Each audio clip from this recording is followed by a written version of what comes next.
వీడి పేరు ఒక్కలగడ్డ సాంబశివరావు. 40 మందికి పైగా ఆడవాళ్ళని పెళ్లి చేసుకుని వాళ్ళ దగ్గర నుంచి బంగారం డబ్బు తీసుకుని పారిపోయి ఒక రిచ్ లైఫ్ ని లీడ్ చేస్తూ ఉంటే వేరే అమ్మాయికి లైన్ వేసుకుంటా ఉన్నాడు. మళ్ళీ కొత్తగా మ్యాట్రిమోనీ ఉంటాయి కదా, వీటిలోకి వెళ్ళి వేరే అమ్మాయిని వెతుక్కుంటూ ఉంటే అందరూ అమాయకులే ఉండరు, ఎవరో ఒకళ్ళు తెలివిగా బిహేవ్ చేసేవాళ్ళు ఉంటారు. ఆ తెలివిగల ఒక్క అమ్మాయికి వీడు దొరికాడు. తీసుకెళ్లి వీడిని స్టేషన్ లో పడేసి 4 కుమ్మితే వీడు చేసిన బండారం మొత్తం బయటపడింది. హైదరాబాద్ ప్రాంతంలో జరిగింది. వీడు నేను ఒక CEO అని ఒక కంపెనీకి అంటే ఒక్కొక్కరికి ఒక్కో రకంగా చెప్తూ ఉంటాడు. CEO అని, నేను SI అని, CI అని, నాకు పలానా చోట కంపెనీస్ ఉన్నాయని. ఇంకొక విషయం ఏంటంటే వీడు హ్యాకర్లకి దగ్గర బంధువు. వీడు హ్యాకర్లకి అమౌంట్ ఇచ్చి గూగుల్లో రకరకాల వెబ్సైట్లు అంటే వీడు ఒక చోటకి వెళ్తాడు. నేను SI అని చెప్పగానే వీడు ఒక ఫేక్ ఐడి క్రియేట్ చేసుకుంటాడు. హ్యాకర్లకి చెప్పి ఈ గూగుల్ హ్యాక్ చేసేవాళ్ళు, ఈ రకరకాల వెబ్సైట్ రిలీజ్ చేసేవాళ్ళు ఉంటారు చూసారా, మన కోసం సపరేట్ గా వెబ్సైట్ పెట్టేవాళ్ళు కూడా ఉంటారు. వీళ్ళందరినీ అప్రోచ్ అయ్యి ఆ వెబ్సైట్ లో వీడు SI గానో CA గానో ప్రమోట్ చేసుకుంటాడు. వాళ్ళకి సమ్ అమౌంట్ ఇవ్వగానే వాళ్ళు దాన్ని రిలీజ్ చేస్తారు నెట్ లోకి. కావాలని చూసుకొని గూగుల్ లో సెర్చ్ చేయండి, నా పేరు సెర్చ్ చేయగానే CA అని వస్తుంది,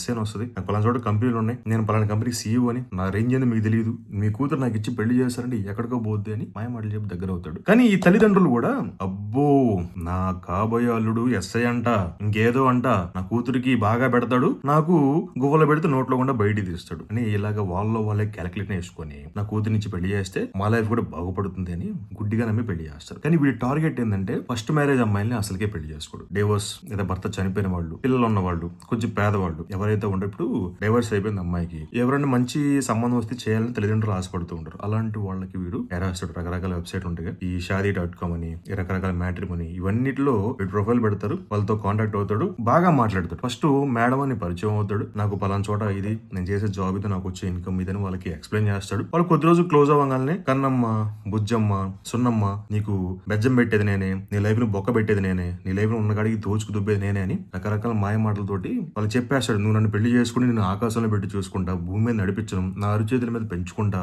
నన్ను నెత్తి మీద నడిపించుకుంటా, అది నెత్తి అనుకున్నావా తర్రోడు అనుకున్నావు నడిపించుకోవడానికి ఏదో నా కూడా. సో అయితే రెండు మాటని చెప్పి దగ్గర అవుతాడండి, పెళ్లి చేసుకుంటాడు. కానీ చేసుకున్న తర్వాత ఏదో ఒక గొడవ కావాలని వీడే క్రియేట్ చేస్తాడు. అక్కడ క్రియేట్ చేసి వాళ్ళు పెళ్లి సమయంలో ఒక అమౌంట్ మాట్లాడుకుంటారు, కట్నం అయి ఉండొచ్చు, గోల్డ్ అయి ఉండొచ్చు, సంథింగ్ పొలాలు ప్రాపర్టీ, ఇవన్నీ అనుకునే టైంకి వీడికి అప్పచెప్తారు. ఒక పొలం వీడికి అప్పచెప్తే గనక దాన్ని ఏదో ఒక రకంగా భార్యను ఒప్పించి, అత్తమామలు ఒప్పించి వాళ్ళ చేత అమ్మిచ్చేస్తాడు, సంతకాలు పెట్టించేసి అమౌంట్ మొత్తం దగ్గర చేసుకుంటాడు. చేసుకొని ఏదో ఒక గొడవ కావాలని క్రియేట్ చేసి, నీకు నాకు సెట్ అవ్వదు, అసలు నువ్వు వేస్ట్, నాతో నీతో బతకలేకపోతున్నావు, మీ తల్లిదండ్రులతో వేగలేకపోతున్నా అని ఏదో రకం గొడవ వేసుకుని అక్కడి నుంచి సిమ్ కార్డ్ మార్చేసి వెళ్ళిపోతాడు. ఇలాగ అనేక రకాల మంది దగ్గర నుంచి డబ్బు అయి ఉండొచ్చు, కాస్ట్లీ సెల్ ఫోన్స్, ఖరీదైనటువంటి కార్లు, భూములు, ప్రాపర్టీ పేపర్లు, చాలా మంది ఆల్మోస్ట్ 50 నుంచి 60 కోట్ల ఆస్తి వీడు ఈ సెకండ్ మ్యారేజ్ చేసుకోవడానికి సిద్ధంగా ఉన్న వ్యక్తులు ఎవరైతే ఉంటారో అమ్మాయిలు, వాళ్ళ దగ్గర నుంచి వాళ్ళ దొంగ పెళ్లి చేసుకుని వాళ్ళ దగ్గర నుంచి అమౌంట్ సొమ్ము చేసుకున్నాడు వీడు. వాళ్ళ ప్రాపర్టీని దగ్గర 60 కోట్లు విలువ చేసే ప్రాపర్టీస్ వీడు సొంతం చేసుకున్నాడు. ఇదే విధంగా ఒక అమ్మాయికి లైన్ వేసాడండి. ఇప్పటి వరకు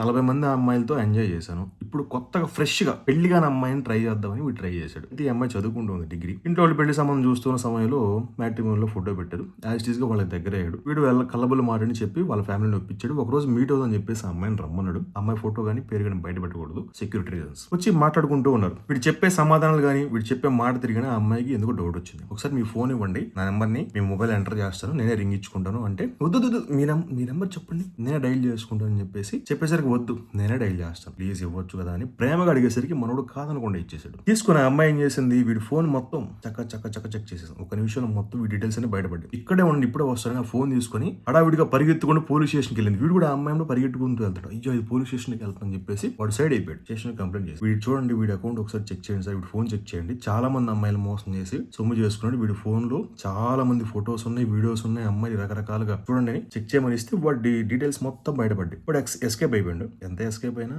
పోలీసుల కళ్ళ నుంచి తప్పించుకోవడం ఇంపాసిబుల్. మొత్తాన్ని పట్టుకున్నారు, స్టేషన్ పడేసి పిచ్చి కుక్కను ఒకటి కొడితే డీటెయిల్స్ మొత్తం బయటికి ఒక్కోటి రిలీజ్ చేస్తా ఉండు. వాడి ఫోన్ లో ఆల్మోస్ట్ వాడి దగ్గర ఉన్న సిమ్ కార్డులు మొత్తం 40 నుంచి 50 సిమ్ కార్డులు మార్చింది ఇప్పటి వరకు. అవన్నీ చెక్ చేయగా వాడి దగ్గర 50,000కు పైగా అమ్మాయిల నెంబర్ వాడి దగ్గర ఉన్నాయి. వీడు చేసి ఇంకో ఫ్రాడ్ పని ఏంటంటే, ఈ అమ్మాయిలు ఎవరైతే ఉండే ఈ నెంబర్లన్నీ కూడా ఈ ఒంటరిగా సింగిల్ గా ఉండే బాయ్స్ ఎవరైతే ఉంటారో వాళ్ళకి నెంబర్ 1000 రూపాయలు చొప్పున అమ్మేస్తూ ఉంటాడు. సోషల్ మీడియాలో ఉండొచ్చు, ఇన్స్టాగ్రామ్ ఉండొచ్చు, రకరకాల వెబ్సైట్ లో పెడతా ఉంటారు. వీళ్ళు కొనుక్కుంటారు, వాళ్ళతో ఫోన్లు మాడుకుంటూ ఉంటారు. సో గుర్తుంచుకోండి, వీడి గురించి ఎందుకు చెప్తానంటే, ఒక అబ్బాయికి మీరు మీ పిల్లని అప్పచెప్పేటప్పుడు వాడి సిచ్యువేషన్ ఏంటి, ఎంతవరకు నిజం అనేది మినిమం ఎంక్వైరీ కంపల్సరీ. సరే నువ్వు ఎంక్వైరీ చేయకుండా పెళ్లి చేసుకున్నా ఆ నీ కూతురిని బాగా చూసుకుంటే ఓకే. తర్వాత ఫర్దర్‌గా ఈ రకంగా ప్రాబ్లమ్స్ వస్తే ఏం చేస్తావు? అందుకని మినిమమ్ ఎంక్వైరీ చేసుకో. వాడు ఎలాంటోడు ఏంటో ఒక క్లారిటీకి వచ్చిన తర్వాతనే నీ కూతురిని వాడి చేతిలో పెట్టు. డబ్బును సంకలో గుద్దుకున్నావు అనుకో చివరికి బొక్కే పడుద్ది నీకు.